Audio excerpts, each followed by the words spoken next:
عمر صاحب बार बार state food 370-35 की बात करते हैं, तो वो उमर अब्दुल्ला को ही मालूम होगा उनके पास रोड मैप क्या है। हम भी देखते हैं कि वो आगे कैसे चलते हैं। जिस तरह उमर साहब दामन पिछाड़ रहे हैं, दामन बचा रहे हैं 370 से, तो साफ लगता है कि जब मोदी जी ने 370 हटाया तो 3 दिन पहले फारूक साहब उनसे मिले थे। फारूक साहब ने निकलने के बाद कहा कुछ नहीं हटेगा, उसके बाद हट गया और फारूक साहब उमर साहब सबको गेस्ट हाउस में रखा गया, SKICC में रखा गया।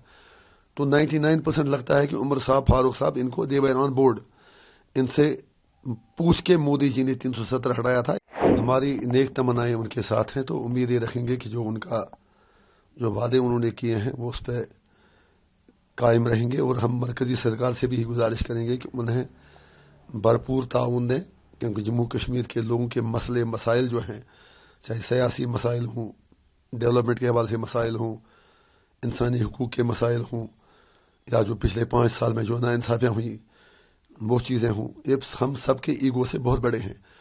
तो इलेक्शन का वक्त गया है, अब मसाइल के हल की तरफ तवज्जो देना बेहद ज़रूरी है। और ख़ास तौर से जो उमर साहब बार बार स्टेट फूड 370-35 की बात करते हैं, तो वो उमर अब्दुल्ला को ही मालूम होगा उनके पास रोड मैप क्या है। हम भी देखते हैं कि वो आगे कैसे चलते हैं।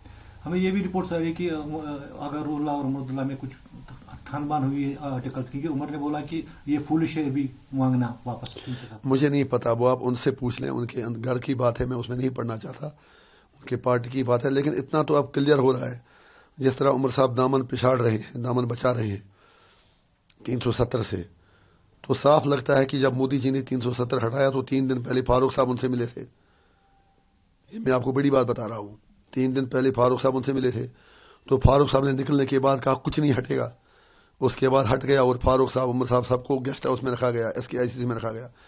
तो 99% लगता है कि उमर साहब फारूक साहब इनको दे वर ऑन बोर्ड, इनसे पूछ के मोदी जी ने 370 हटाया था। ये सारा एक मैच फिक्सिंग था। और आज जब पूरी मदद बीजेपी ने की NC को पावर में लाने में, उसमें कोई डाउट ही नहीं है। और जब NC अब पावर में आई है तो उमर साहब ने अब 370 से दामन पिछाड़ दिया है।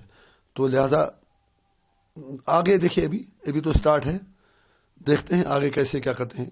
स्टेट फूड के लिए हमने उनसे रिक्वेस्ट की थी कि आप थोड़ा दबाव बढ़ाएं, आप ओथ ना लें, उन्होंने माना नहीं। तो अब वो उनके पास कौन सी जादुई छड़ी है, वो लोगों को क्या कहते हैं, आने वाला वक्त बताएगा। लेकिन हमारी तमन्नाएं फिर भी उनके साथ हैं और हम चाहेंगे कि वो कामयाब हो जाएं और लोगों के लिए कुछ भला हो। यहाँ पे रिपोर्ट आ रही है कि कांग्रेस गवर्नमेंट में शामिल नहीं होगी, आउटसाइड सपोर्ट करेगी। वो उनसे पता, आप पूछ लीजिए, मुझे उसका क्या पता। कांग्रेस पहले उनको पता नहीं वो क्या रहे हैं। कश्मीर में कहते हैं कि 370 वापस आना चाहिए, जम्मू में कहते हैं नहीं स्टेट फूड वापस आना चाहिए, नेशनल लेवल पर कुछ और कहते हैं।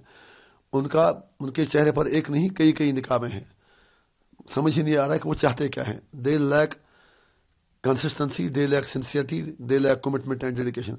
कांग्रेस जम्मू कश्मीर के हवाले से सबसे ज्यादा कंफ्यूजन का शिकार है। ऋषि साहब, आपको भी पता है साकोर समिट चल रहा है पाकिस्तान में, आप MP है बॉर्डर एरिया के, तो क्या उम्मीद है आपको वहां जयशंकर जी से?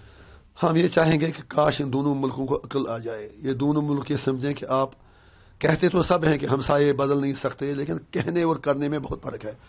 एक बार इन दोनों को सोचना है कि एक दूसरे से लड़ नहीं सकते, एक दूसरे की बात इन्हें माननी पड़ेगी, जो इंसाफ होगा वो लोगों से करना पड़ेगा। और उसके लिए जरूरी है कि कश्मीर का मसला जो है, जो 47 से आज तक एक नासूर की तरह पूरे जम्मू कश्मीर को, बरसगीर के लोगों को सता रहा है, उसको इंसाफ और अदल की बुनियादों पर हल करें। आपको लगता है कि मतलब जयशंकर जी को कश्मीर की बात करनी चाहिए उधर? जरूर करनी चाहिए, सीधी बात है। क्योंकि जब हिंदुस्तान की बात करें, ये कहते हैं कि POK और गिलगित बल्तिस्तान के लोग इंडिया के साथ आना चाहते हैं, इनको वो बात करनी चाहिए। वो तो कहते हैं कि सारा कश्मीर हमारा है।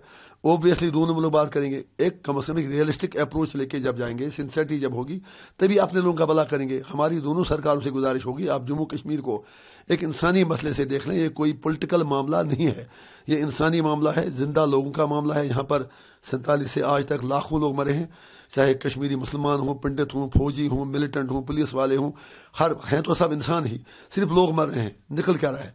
तो इसलिए बेहतर तरीका है कि मिल बैठ के अपनी ईगो को, अना को, अपने गुस्से को एक तरफ छोड़ के एक रियलिस्टिक रेजोल्यूशन निकाल दें।